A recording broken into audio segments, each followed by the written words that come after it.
UP में BJP सरकार लाख दावे कर ले कि सब कुछ ठीक है, लेकिन समय समय पर उसके ही साथी उसके खिलाफ आवाज उठाते रहते हैं और ये कई बार देखा भी गया है। अब एक बार फिर यूपी में बीजेपी को झटका लग सकता है और इस बार ये झटका कोई और नहीं बल्कि संजय निषाद देने की तैयारी कर रहे हैं। क्या है पूरा मामला, आगे आपको वीडियो में बताएंगे। नमस्कार, आप देख रहे हैं 4 PM और मैं हूं आपके साथ में शोभित पाठक। बता दें कि यूपी में निषाद समाज पार्टी के अध्यक्ष संजय निषाद ने एक बड़ा बयान देकर अपने रास्ते की तस्वीर साफ कर दी है कि अगर बीजेपी उनके लोगों की बात नहीं सुनेगी, उनके लोगों के हक में काम नहीं करेगी तो संजय निषाद अपना रास्ता बदल सकते हैं।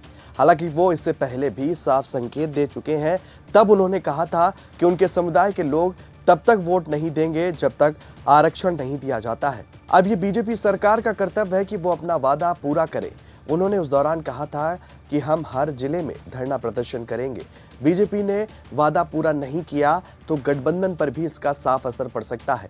उस समय संजय निषाद का ये बयान ऐसे समय आया था जब हाल ही में सुहेलदेव भारतीय समाज पार्टी के प्रमुख ओम प्रकाश राजभर ने बीजेपी को झटका देकर सपा प्रमुख अखिलेश यादव के साथ हाथ मिलाया था। बता दें कि इससे उस समय पूर्वांचल के इलाके में बीजेपी के लिए चुनौतियां भी खड़ी हुई थी, जिसे देखते हुए संजय निषाद ने बीजेपी पर प्रेशर पॉलिटिक्स बनाना शुरू कर दिया था।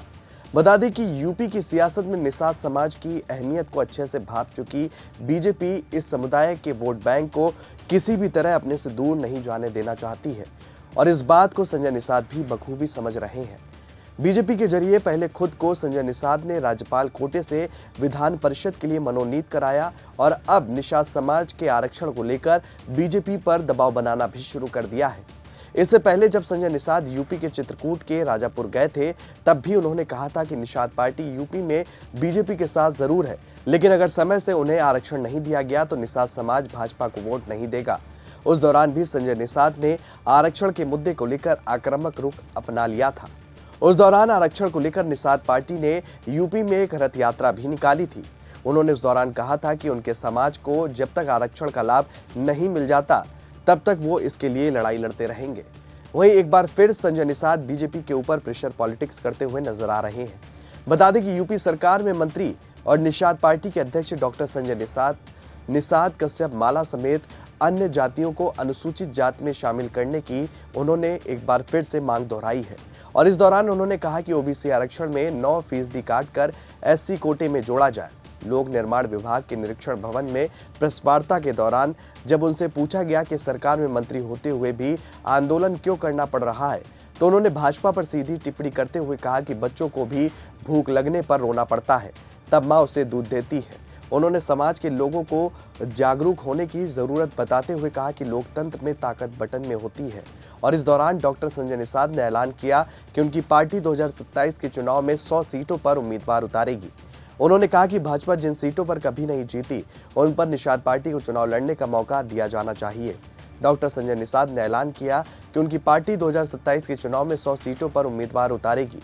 उन्होंने आगे कहा कि भाजपा जिन सीटों पर कभी नहीं जीती है उन पर निषाद पार्टी को चुनाव लड़ने का मौका दिया जाना चाहिए। अब उनके इस बयान को लेकर योगी सरकार में हलचल तेज हो गई है और 27 के विधानसभा में 100 सीटों पर लड़ने की बात सुन राजनीतिक जानकार भी उनके रास्ते को भाप गए हैं जिस पर वो चल रहे हैं। हालांकि प्रेस वार्ता के दौरान उन्होंने मछलियों के मुद्दे को भी उठाया। मत्स्य मंत्री संजय निषाद ने बताया कि गंगा में पहले 375 प्रकार की मछलियों की प्रजातियां थी, लेकिन अब सिर्फ 111 प्रकार की ही बची हैं। उन्होंने लुप्त हो रही प्रजातियों को फिर से गंगा में छोड़ने की योजना बनाई है। उन्होंने ये भी बताया कि चितार मछली, जो यूपी की प्रमुख मछली मानी जाती है, अब विलुप्त हो रही है और इसके संरक्षण के लिए बंगाल से चितार मछली का बीज मंगवाकर गंगा और अन्य नदियों में छोड़ा जाएगा। बता दें कि कार्यक्रम के दौरान संजय निषाद ने एक बार फिर अपनी मांगों को फिर से दोहराया, जिसमें निषाद कश्यप माला जातियों को एससी में शामिल किया जाए। भाजपा को वे सीटें निषाद पार्टी को देनी चाहिए जहां पर वो कभी नहीं जीती है और गंगा में लुप्त हो रही मछलियों का संरक्षण किया जाए शामिल है। फिलहाल संजय निषाद ने 27 के विधानसभा चुनाव से पहले अपने तेवर दिखाने शुरू कर दिए हैं। अब देखने वाली बात यह होगी कि सीएम योगी इसको लेकर क्या प्रतिक्रिया देते हैं। इस खबर में फिलहाल इतना ही। ऐसी ही तमाम राजनीतिक खबरों के लिए बने रहिए और देखते रहिए 4 PM न्यूज नेटवर्क। धन्यवाद।